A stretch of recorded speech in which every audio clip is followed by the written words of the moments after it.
नमस्कार, मी संयोगिता आणि आपण पाहता चाळीसगाव डांगांची ओळख सुराज्य मराठी.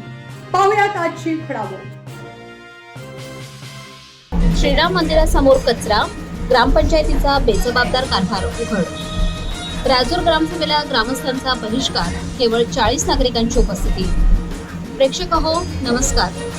आजच्या राजूरनामा भाग 2 या विशेष सत्रात आपण पाहणार आहोत राजूर ग्रामसभेतील अपयश, गावकऱ्यांचा वाढता रोष आणि भाजीपाला व्यावसायिकांवर ओढावलेली गंभीर स्थिती.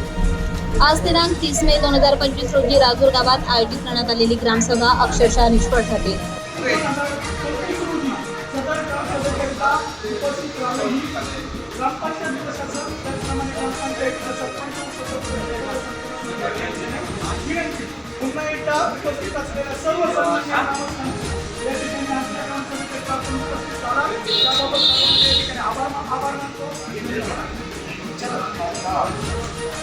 सुमारे 20,000 लोकसंख्या असलेल्या गावात केवळ 40 ग्रामस्थ उपस्थित राहिल्याचे चित्र समोर आले.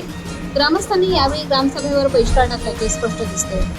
लोकशाहीचा अपमान, ग्रामसभा नावापुरती, ग्रामपंचायतीचा भ्रष्ट, मनमानी आणि बेजबाबदार कारभार तसेच पूर्वीच्या ग्रामसभांमध्ये मांडलेल्या समस्या वारंवार दुर्लक्षित केल्याने ग्रामस्थांमध्ये तीव्र नाराजी आहे. ग्रामसभा केवळ औपचारिकता बनून राहिली असून तिच्या ठरावांची कोणतीही अंमलबजावणी होत नाही असा लोकांचा आरोप आहे. श्रीराम मंदिरासमोर गाव कचरा, धार्मिक स्थळाची विटंबना. बाजारपेठेतील श्रीराम मंदिरासमोरच गावाचा कचरा टाकण्यात येतो ही अत्यंत धक्कादायक बाब आहे. याच परिसरात आपला उदरनिर्वाह करणारे भाजीपाला विक्रेते अक्षरशः दुर्गंधित आणि अस्वच्छतेच्या विळख्यात जगत आहेत. धार्मिक भावना दुखावणारी ही कृती म्हणजे ग्रामपंचायतीच्या व्यवस्थापनाचे अपयश असल्याचे नागरिकांचे मत आहे. लोकशाहीचा गळा घोटणाऱ्या ग्रामपंचायतीवर कारवाईची मागणी. ही संपूर्ण स्थिती पाहता गावकऱ्यांकडून आता ग्रामपंचायत बरखास्त करून प्रशासक नेमावा अशी जोरदार मागणी होत आहे. ग्रामसभा ही लोकशाहीचा आत्मा आहे, पण येथे ती केवळ कागदावरच होती आहे. राजूर ग्रामपंचायतीच्या कारभारावर आता सरकारने लक्ष देण्याची अत्यंत गरज आहे. गंभीर विषय आता तुमच्या समोर आणतो मी. बघा, तुम्हाला दिसतंय ही पोरं खेळत आहेत तिथं खरकटं पाणी सगळं आलेलं आहे आणि सभोवताली ग्रामपंचायतचा हरित राजूर, सुंदर राजूर काही काळापूर्वी ब्रीदवाक्य होतं. त्या ग्रामपंचायतचा ट्रॅक्टर त्याच्या शेजारी अशा हातगाड्या वगैरे लावलेल्या आहे. तिकडे काही गाड्या लावलेल्या आहेत. तिकडं ते जैन मंदिर आहे 150 वर्षापूर्वीचं, त्या ठिकाणी गाडी लावलेली आहे. तिथं राम मंदिराचं काम चालू आहे आणि प्रेक्षक पुन्हा ट्रॅक्टरकडे येतो. इकडे बघा, हे भाजीपालावाल्यांचं तिथं गाया बी येतो. उद्या काही जर दिसत असेल तुम्ही बघा, हे बशी गाय दिसते. मगाशी आपण बॅकग्राऊंडला व्हिडिओ येईल गायींचा, तिथे गाय बसलेली दिसते बघा कम्प्लिटली.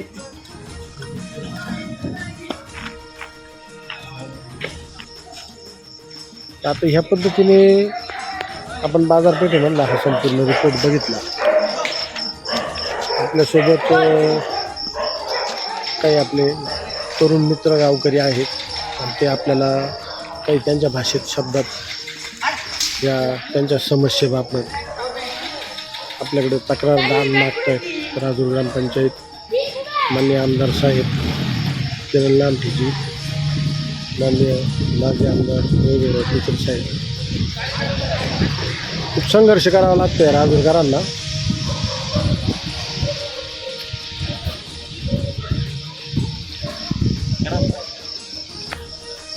तुमचं काय म्हणणं आहे या संदर्भात? सगळे इथं बाजारपेठेमध्ये घाण आहे वगैरे, नाही सामान्य नागरिक म्हणून काय म्हणणं आहे? काय म्हणणं आहे तुमचं? काहीच नाही म्हणणं. म्हणजे लोक बोलायला सुद्धा तयार नाही. हे आता एवढा गंभीर मुद्दा आहे, मग म्हणजे जनतेला न्याय मिळणारच नाही का? जवळजवळ गेल्या 25-30 वर्षापासून एवढा मोठा हा चौक आहे. तुम्ही विचार करा प्रेक्षक हो. सगळ्यात महत्त्वाची गोष्ट अशी आहे, लोक इथं कचरा आणून टाकतात, घाण आणून टाकतात.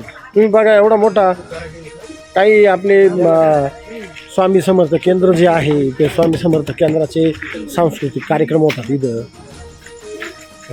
आपले आंबेडकर जयंती होती, रमाई जयंती होती, रामनवमी होती, गणपती उत्सव होतो. इथं पिराची संदल निघती, छान असा चौकात कार्यक्रम होतो.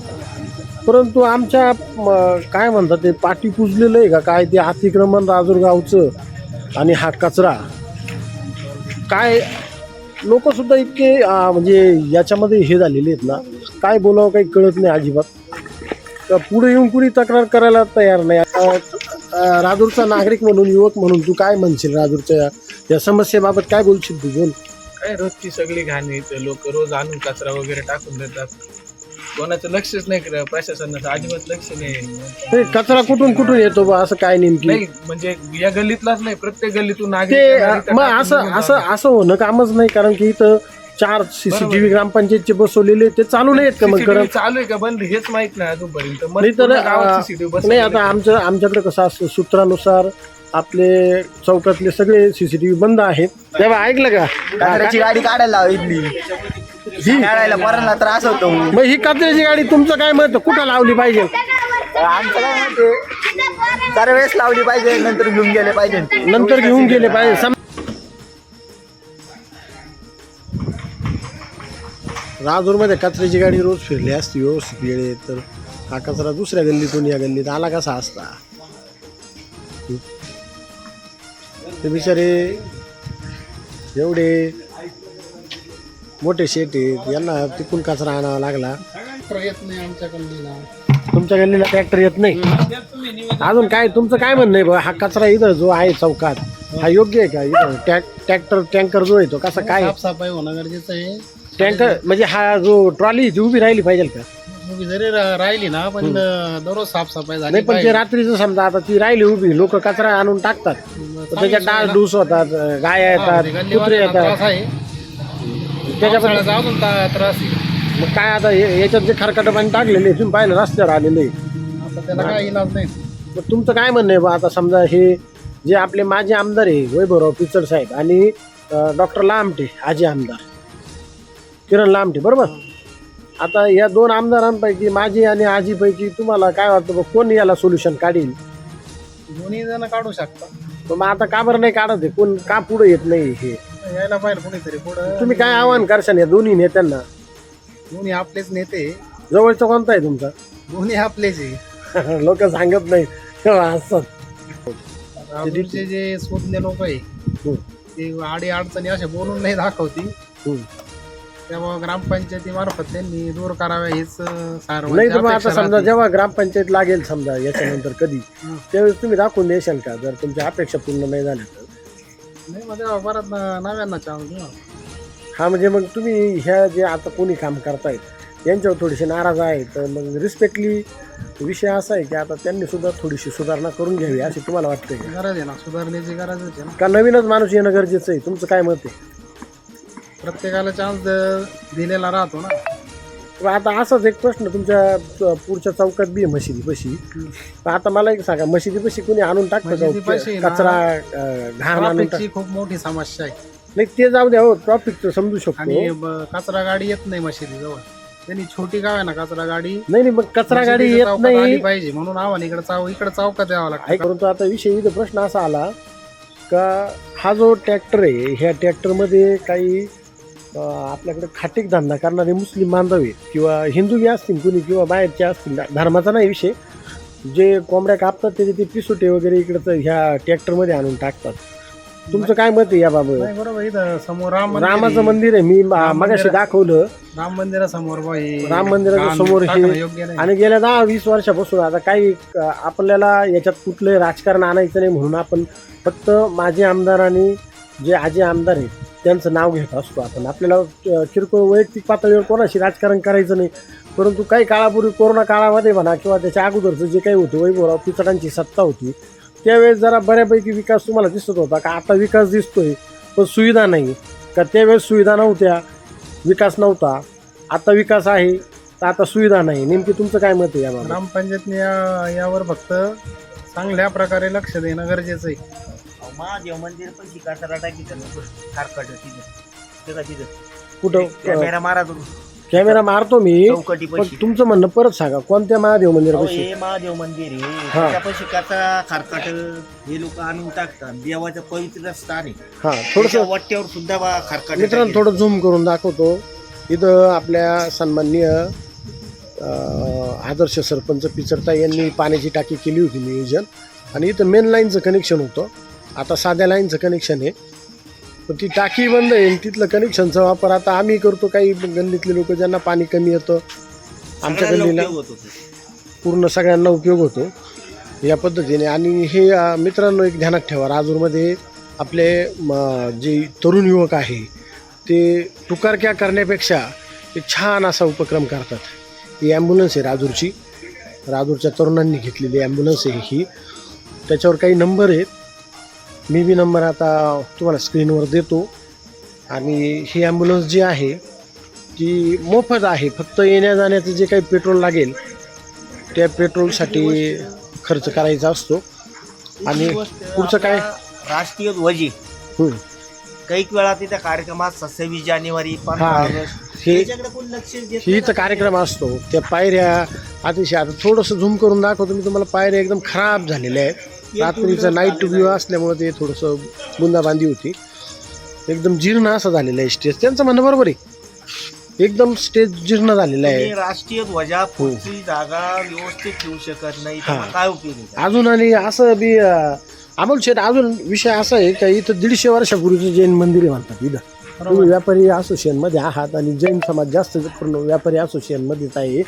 या जैन मंदिराच्या समोर जे कार्यक्रम वगैरे होतात किंवा अशा प्रकारच्या घाण आणून टाकली जाते, तुमचं काय याबाबत काय मत आहे? ही घाण आणून टाकली पाहिजे की वेळेच्या आत त्यांनी परत तो उचलून नेला पाहिजे, गावात चक्कर मारली पाहिजे? दररोजच्या दररोज स्वच्छता करणं गरजेचं आहे. आणि रात्रीचा हा उभा राहावा का? कारण उभा राहिल्यावर असा विषय आहे की आपल्याकडे ग्रामपंचायतला आहे ना, की राजूरच्या सोमवारच्या लोकांना दिवशी आहे ना, ऐका ना शेठ, सोमवारच्या दिवशी आहे ना सुट्टी असते ग्रामपंचायतच्या समजा कर्मचाऱ्यांना. tractor उभा नाही राहिलं तर लोक इथं मग रविवारच्या घाण दिवशी जी आणतात, सवय घाण झाली ना. असते ती खाली पडती संपूर्ण कचरा, आणि Tractor त्याने दुर्गंधी मारल्यावर ते होती. उकिरडा होईल इथं. हा, पण मग लोकांना यामुळं टापटीपची सवय नाही. ठीक आहे, गावातील लोकांचा कचरा बाजूला होतो इथपर्यंत 100% खरे आहे. पण गल्लीतील जे काही जवळचे आसपासची घरं आहेत त्यांना जो त्रास होतो, उद्भव होतो, त्यापासून रोगराई जर पसरली, त्याला जबाबदार ग्रामपंचायत प्रशासन राहील का? राहील ना मग 100%. कचरा बाजारपेठेत जास्त प्रमाणात कचरा होतो. कचरा होतो. तुमची बैठक व्यवस्था नाही, बैठक व्यवस्था नाही. तर तुम्ही आमचं तुम्ही जो गोरक्षाचा मुद्दा घेतला ना, तर प्रत्येक स्वतः ज्यांची गाय आहे त्यांनी तो मुद्दा लक्षात घेऊन स्वतःची गाय आपल्या दावणीला बांधली पाहिजे, जेणेकरून प्लॅस्टिक खाणं जातं कचऱ्यामधून किंवा अजून काही फूड पॉयझनिंग सारख्या गोष्टी होतात, त्याच्यातून गायांची हानी होती, त्याच्यातून ते मरण पावू शकतात. ते आपल्याला येऊ नये यासाठी ज्यांच्या गाय आहे त्यांनी याची काळजी घेऊन ते स्वतः सांभाळल्या पाहिजे. किंवा लोकांनाही त्यांचा त्रास होतो असं लोकांचं म्हणणं येतं की बाबा आमच्या दुकानापुढं ते घाण करतात, शेण टाकतात, शेण पडतं, अशी बऱ्याच लोकांची मागणी आहे. ती जर तुमच्या ज्याने जर ते होत नसेल तर आपल्याकडे गोशाळेची उपलब्धता आहे, आपण गोशाळेमध्ये देखील त्या गाया पाठवण्याचे प्रोव्हिजन करू शकतो असं आपण. पण मला एक तुम्ही गोष्ट सांगा की आपण प्रत्येक वेळेस लोकांना विनंती का करायची? आपण कारवाईचा बडगा नाही उचलू शकत का? एखाद्यावर जर कारवाई कारवाई आपण झाली- करू शकतो, पण मग कसं आपलं एक उपायाने राहायचं म्हटलं ना, थोडंफार गावातल्या लोकांच्या संमतीने किंवा मालकांच्या संमतीने गोष्टी झालेल्या चांगल्या असतील. तर तुम्ही काय आव्हान करशाल त्या मित्रांना? ते ठीक आहे, धंदेवाईक आहेत, पण त्यांनी काय करायला? काही बरोबर आहे, पण मग ट्रॅक्टर इथं लागणं चुकीचं आहे. कारण बाजारपेठ म्हणजे राजूरचं नाक आहे आज, असं विचार करायला गेलं तर ते जर स्वच्छ जर असलं नाही तर प्रत्येक राजूरकराचं ते चुकीची गोष्ट आहे असं वाटतं बा आम्हाला. प्रभू श्रीरामांच्या मंदिरापुढे इतकी घाण पडणं हे चांगली गोष्ट नाही आहे. आपण देवाचं आदर करतो, देवाच्या दारात आपण स्वच्छता ठेवतो, पण इथं अशा प्रकारे ट्रॅक्टर लागत असेल ते चुकीचं. ट्रॅक्टर लावण्याबद्दल वाद नाही, न लावला तिथं घाण होईल, पण मग तो वेळेच्या वेळी खाली झाला पाहिजे आणि नागरिकांनी ती जे कचरा आहे तो फक्त ट्रॅक्टरमध्येच टाकला पाहिजे, इतर दुसरीकडे तो पडून न दिला पाहिजे. आणि तो एक म्हणजे सकाळी लावल्यानंतर तो संध्याकाळी खाली येऊन परत तिथं येऊन उपलब्ध झाला पाहिजे, म्हणजे जास्त प्रमाणात त्याच्यात कचरा साचणार नाही आणि ते खाली पडणार नाही. अशी सुविधा ग्रामपंचायतने करावी असं आम्हाला वाटतं. काय तुम्हाला जर खरोखर राजूरकरांना इथून पुढे विकासाची बाजू पाहिजे असेल तर आपण एक राजकारण न करता आपण एक आव्हानात्मक प्रश्न विचारतो मी तुम्हाला की माझे आमदार आहेत वैभवराव पिचड, त्यांनी बी आपल्याला कुठलं राजकारण नाही करायचं, विकास केला, त्यांच्या वडिलांनी केला. आज लांबटे डॉक्टर आहेत, लांबटे डॉक्टर विकास करते, परंतु एक गावात तुम्ही फिरतात, लोकांची काय अपेक्षा आहे? दोन्ही आमदारांकडे मदत पाहिजे, दोन्ही आमदारांनी एकत्र येऊन काम केलं पाहिजे, की कोणी वैयक्तिक एखाद्या आमदाराकडे तुमची अपेक्षा राहील असं? लोकांचे विषय. आमचं तरी असं एक वैयक्तिक मत आहे का बुवा, राजूर हे छोटं लोकसंख्येचं गाव आहे आणि मुख्य बाजारपेठ आहे. तर इथे हे दावे करून जर राजकारण जर गावाचं नुकसान होत असेल तर ते करण्यापेक्षा सर्वांनी एकत्र येऊन एकमताने गावाचा विकास होईल या दृष्टिकोनातून चांगल्या हेतूने जर एकत्र येऊन काम करणार असेल तर गावकऱ्यांना पण ते आवडेल आणि त्यांनी गावाचा विकास होईल व गाव पुढे जाईल. या दृष्टिकोनातून प्रयत्न झालेच पाहिजे, एकत्र येऊन केलं पाहिजे. कारण मोठं गाव नसल्यामुळं काही ते हेवे दावे करण्यात अर्थ नाही, कारण रोज एकमेकाच्या समोर असणार आहोत आपण. एक कालच्या एका बातमीमध्ये आपल्या बातमीमध्ये आपण असं घेतलं होतं की गावात विकास बी झाला पाहिजे. विकास झालेला आहे, कोरोनाच्या अगोदरही झालेला आहे, पण त्यावेळेची परिस्थिती वेगळी होती, निधी कमी येत होता आणि काय अनंत अडचणी. जरी मंत्रिपद होतं साहेबांना तरी विषय वेगळा होता. आज निधी भरपूर येतोय आपल्याकडं. जे आमदार आहेत, सिटिंग आमदार आहेत, त्यांचे वरती जे सरकारमध्ये बसलेले आहेत अजितदादा, ते स्वतः अर्थविभाग बघतात, त्यामुळं निधी खूप आलेला आहे, कामही चांगल्या पद्धतीने चालू आहेत. त्या तुलनेत वैभवरावांचं बी काम खूप चांगलं चालू आहे. याच्यात कुठलंही राजकारण नाही, परंतु राजूरकरांसाठी गोपीनाथ मुंडेंनी जी आपल्याकडं पाण्याची योजना दिलेली आहे ती आता खूप जुनी झाली. त्यांचे खूप मोठे उपकार आहे आपल्या राजूरकरांवर. तर आता नवीन जी पाईपलाईन चालू आहे त्याच्यामुळं आम्ही काल बातमी जी लावली होती त्याच्यामध्ये असा विषय होता की त्या पाईपलाईननी जे खड्डे नळवरती आलेले त्याने त्रास होतो, ॲक्सिडेंट होण्याचा संभावना आहे. कोणाच्या दारापुढे दुकानापुढं ती टाकलेली, त्याचे पॅक असं दाबलेलं नाही ते अजून. आणि ही योजना 2020ची आहे. आता 25 उरले तर आपल्याला त्याचा प्रत्यक्षात जो फायदा आहे तो कधी चालू होणार, त्याबाबत तुम्ही काय राजूरचे नागरिक म्हणून काही चर्चा करू शकता का? तुम्हाला त्याच्याबाबत काही आयडिया आहे का? तुमची त्या योजनेबाबत काही तक्रार आहे का? तुमचं काय म्हणणं आहे? आम्हाला त्याच्याबद्दल काही इतकी माहिती नाही मला तरी, पण मग जे काम होतंय बुवा त्यांनी जे काम झाल्यानंतर बुवा आता ठीक आहे, लोकांना पाईपलाईन वगैरे जॉईन करायची, ते झाल्यानंतर ती पुसून टाकवा बुवा, परत पूर्ववत रोड व्हावा अशी एक इच्छा राजूरकरांची असेलच. ते भविष्यात करतीलच. आता अजून आपण पूर्ण काम झाल्याशिवाय त्याचा निकष लावू शकत नाही, किंवा आता विकास काम म्हटल्यानंतर थोडंसं त्याला वेळ पण देणं गरजेचं आहे. आपण तो वेळ त्यांना देऊ, नाही झाल्यानंतर मग आपण सर्व एकत्र येऊन त्याच्यावरती मार्ग काढू शकतो. भाऊ धन्यवाद तुमचे. आणि विषय शेवटचा एक विषय राहिलेला आहे, तो मी आता क्लिअर करून घेतो की मित्रा, तुम्ही भाजीपाल्याचा व्यवसाय करतात, तुम्हाला इथं बसायला जागा व्यवस्थित नाही आहे, 20 रुपये पावतीच्या ऐवजी तुमचं मत आहे का तशी सुविधा द्या. तुम्हाला 100 रुपये पावती जर केली आणि जर सुविधा दिली तर आवडेल का बसायला? पावतीची काय हरकत नाही, त्या प्रमाणात सुविधा पाहिजे ना. जर तुम्हाला सुविधा उपलब्ध करून दिल्या ग्रामपंचायतीने हा. तर 100 रुपये पावती द्यायला तयार आहात का तुम्ही? नाही, 100 रुपये कसं काय अकोल्याची नाही पावती 100, तर अजूनचं काय विषय सगळी सुविधा इथं करून देईल तुम्हाला ग्रामपंचायत, अडचण नाही. नाही. सुविधा नाही. कारण की कसं आहे की बघा, तुम्ही एखादा नवीन रस्ता झाला, पूल बांधला तर BOTचा टोर असतो, त्याचे तुम्हाला गेल्यानंतर पैसे भरावं लागतो, टोल टॅक्स भरावा लागतो. तशा पद्धतीने शासनाकडे काही एवढा पैसा असतो, सगळ्या गोष्टी असतात असं नाही. तुम्हाला काही ठिकाणी जागा आहेत राजूरमध्ये, समजा आज आपल्याकडं नवारी वरती जर आपण बघितलं वस्तीच्या वरच्या बाजूला तर 2.5-3 एकर ती ग्रामपंचायतची गावठाण जागा आहे. त्याच्यानंतर आपल्याकडं सन्माननीय वैभवराव पिचर साहेब आहेत, त्यांच्या बंगल्याच्या मागे PWD ऑफिसपासून तर सर्वोदय शाळेपर्यंत ती जागा भरपूर आहे. ते नानी पार्क केलेले. समजा जर हे सर्व जर भाजीपालावाले तिथं जर आपण समजा हलवली, त्यांना व्यवस्थित सुविधा करून दिली तर तुम्ही तिथं समाधानी असाल का? कारण की गावाच्या बाहेर जरी गेलो तर शेवटी कस्टमर जिथं भाजीपाला मिळतो तिथंच येणार आहे. थोडं गावातल्या लोकांना लांब होईल तर चांगली सुविधा होती. तर आमच्या चॅनलच्या मार्फत आम्ही आमदार साहेब, माझे आमदार साहेब यांना विनंती करतो, थोडंसं दोघांनी एकत्र बसून गावाच्या विकासासाठी काहीतरी विकास योजना आणा. वृत्तसंकलन सुराज्य मराठी, राजूर, अहिल्यानगर. लोकशाही आणि ग्रामविकासाच्या प्रत्येक मुद्द्यावर पाहत रहा सुराज्य मराठी न्यूज. आपल्या सुराज्य मराठीच्या YouTube चॅनलला सबस्क्राईब करायला विसरू नका.